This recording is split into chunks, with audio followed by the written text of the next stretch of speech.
মামাক চাবলৈ গৈছিলোঁ। ইয়াত দেখিছেনে একদম কিমান মানুহ ৰখি আছে মামাক চাবলৈ, ৰাস্তা দুয়ো পাৰে। আৰু গাড়ীবিলাক আহিবলৈ মানে দিছে যদিও পূৰা ট্ৰাফিক হৈ গৈছে।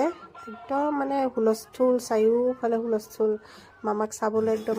আৰু ইফালে দেখিছে পূৰা বেণ্ড পাতি বজাই একদমেই আগত ককা এজন নাচি গৈ আছে। আৰু ইটো চাইডে আকৌ আমাৰ টিকলি কেইজনীয়ে তিৱা ডান্স কৰিছে।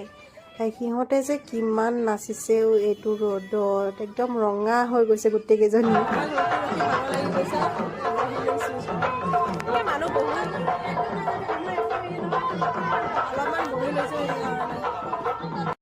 এয়া মামা আহি পাইছে আৰু আহি পাইছে বুলি কোৱা দেখি মানুহৰ ভিৰ বেছিয়ে হৈ গৈছে দেখিছেনে। আৰু এইটো চাইডে আকৌ এওঁলোকক দেখিছেনে, এই দুজনক মোৰ যে দেখিয়ে হাঁহি উঠিছে। বিশেষকৈ এইজনৰ পেটটো দেখি মোৰ বেছি হাঁহি ধৰিছে। কি যে হ'ব।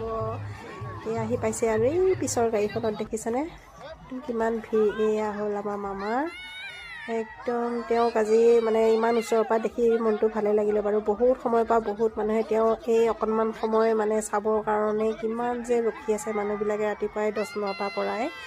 তেওঁক দেখি ভালে লাগিলে। হেণ্ডশ্বেকটো দিব নোৱাৰিলোঁ বাৰু, যিয়ে নহওক। আৰু তেওঁ একদম ৰাতিপুৱাৰ পৰা এনেকৈ ঘূৰি ফুৰিছে, মানে মুখখন দেখি তেওঁ বহুত ভাগৰুৱা যেন লাগিবই দিয়কচোন বাৰু, ইমান কষ্ট কৰি ঘূৰি ফুৰিছে। আৰু বাকী যিয়ে নহওক বাৰু, তেওঁক আজি লগ পালোঁ, বহুত ওচৰৰ পৰা দেখিলোঁ, ভালেই লাগিলে। আৰু তেওঁ যোৱাৰ পিছতে চাওকচোন কিমান মানুহ এতিয়াও ৰখিয়ে আছে। আমি আৰু দুয়োজনীয়ে গুচি আহিলোঁ আৰু ৰখি নাথাকিলোঁ আৰু। মানুহৰ সমাগম এতিয়াও বহুতেই হৈ আছে।